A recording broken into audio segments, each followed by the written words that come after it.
I've got Keegan Bakker here with me today. How you going, Keegan? Hi, I'm very good. Thank you for having me. No worries at all. So, Keegan, you graduated in 2008. Take us back. What kind of subjects did you do at senior? What kind of things were you interested in?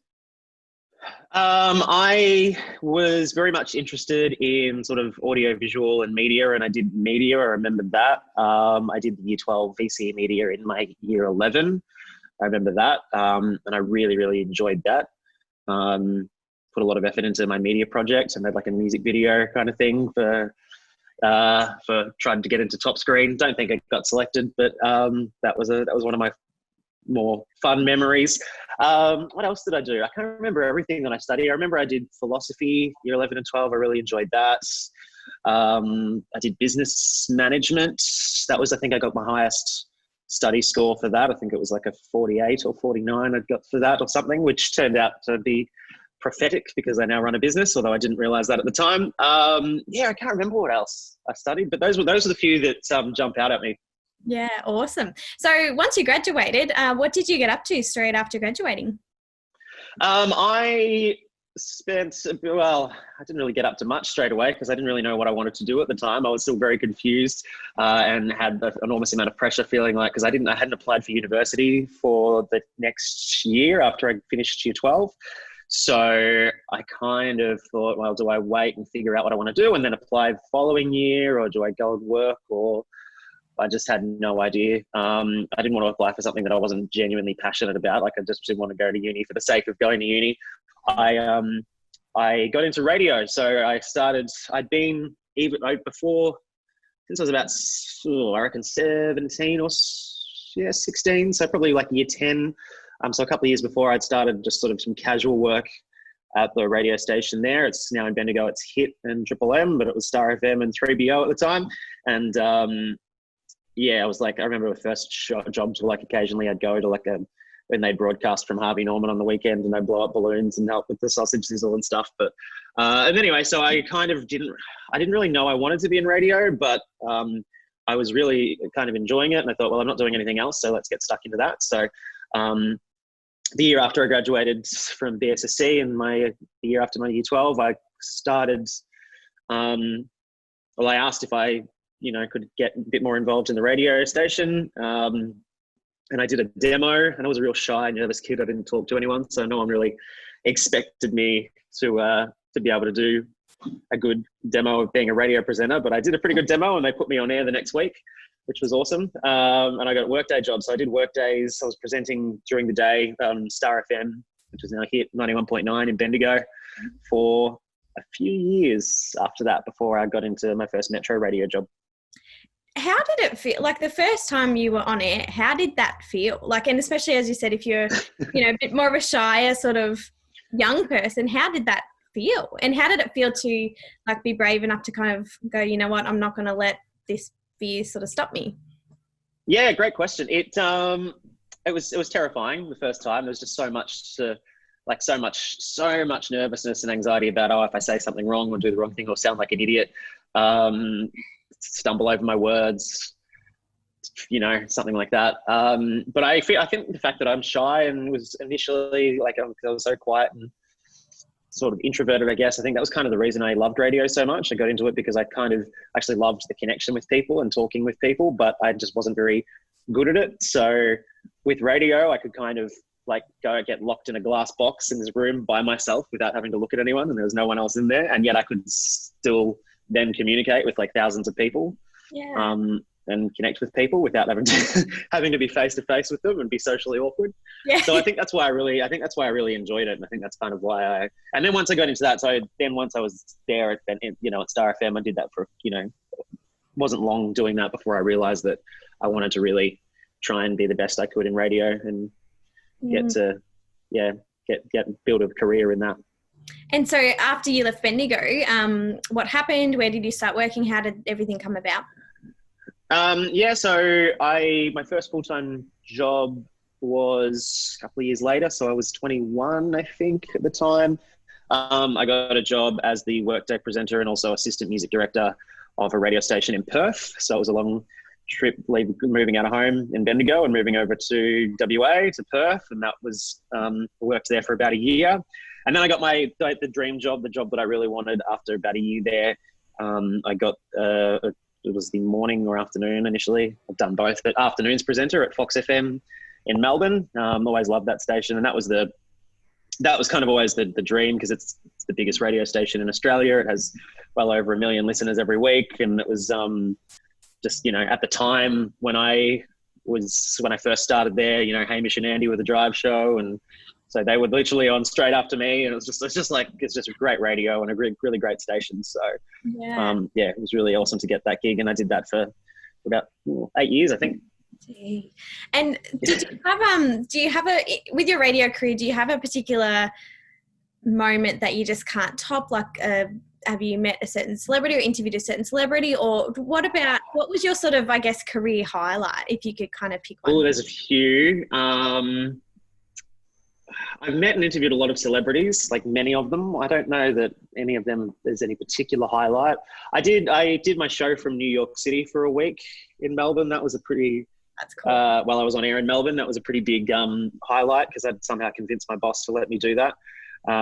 They were giving away a trip to New York City to see Beyonce or something and have a penthouse. Like, that was the big competition. And I just said, oh, what if I had to sell it? I just go.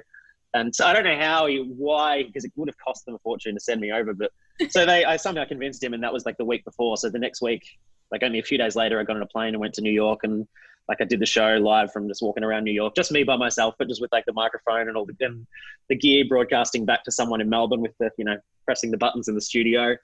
And so that was a lot of fun, because it was something that I was, obviously it was my first time in New York City, and I would put together a whole show doing things like, I did the Sex and the City tour and stuff like that, which was just like people were suggesting, like listeners were suggesting stuff that I should do while I was there. There was a lot of content in there, and it was a lot of fun. There's been a lot of events and concerts and stuff that we've been involved in that are all been fantastic. Yeah. Otherwise, it's hard to pick a highlight, because the whole career it's been pretty good. That's cool. Like, from when you were helping out of the old Harvey Norman sausage sizzles, like, did you ever you'd go from there to what you ended up doing? I just think that's amazing. Like, did you just sort of prove, like, sort of put your hand up for everything, and what would you say led you from those sort of, I guess, humble beginnings but brave to what you ended up doing? What do you think you could attribute that to? Yeah, definitely putting my hand up for everything, always being willing, looking for opportunities, always being happy to show up and do the work and put in extra effort, and spend a bit of time editing together like a little highlight, like an air check, like a highlight reel, like a show reel thing, and send that off to people. Or I just think putting in the early days, I put in probably a lot of hard work, probably got well overworked and underpaid, but if you do put in the work and you have the right attitude, I think it's sort of the word just spreads around in an industry. Particularly radio is a sort of a small industry, but a lot of industries are the same, very well connected. People talk, and people, when someone has got that skill set, or someone's a hard worker, or, that gets around, sooner or later someone will hear about it. And so it should have. It's awesome. Very well deserved. And it was all from sort of working in radio that, I guess, kind of led you to your next endeavour, Audata. Can you tell us a little bit about that? So Audata is my company now, and I now run it full time. So it is a software company. We make software for media businesses like radio, and it started from a product that I built about 3 years ago while I was still at Fox FM, and I started the company almost by accident, because I built a program just to use to help myself basically on air at Fox. So the first product we built was, I built one night at home, staying up late, coding in my bedroom. I built an app which was to give away prizes, because when we give away prizes, like Fox FM, for instance, has a lot of prizes going out, and someone would call up and they'd win like concert tickets or whatever, and then you'd have to like record the call with them, and then you'd have to get a sheet of paper and get all their details while they're still on the phone, and then hang up on them, and then edit the call and put it's just a lot of work. So I built a system that the core idea of it that spawned the whole thing was, so essentially you can hang up on them, and then the app that I wrote sends them a text message, and they open a link in that text message, and they put in all their details on their phone. And then they get automatic updates, let them know where to come and pick up their tickets or whatever. That was incredibly popular. So that went around the entire network that I was at the time, that Fox FM was part of. And now pretty much every single commercial radio station in Australia and New Zealand use it. And we're also in the UK and the US and a lot of international markets as well. So it's grown very, very quickly. First of all, far out, like that is amazing.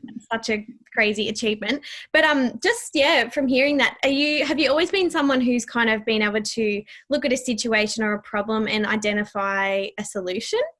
Have you always been like that? Yeah, I think so. I've always kind of also felt myself as a bit of a jack of all trades. Like, I don't think I'm ever really great at any one thing, but I think that's fine because I just kind of learnt to, kind of goes back to what I was saying about how I finished year 12 and didn't know what I wanted to do because I wasn't really super passionate about any one thing, and my interests sort of changed almost week to week.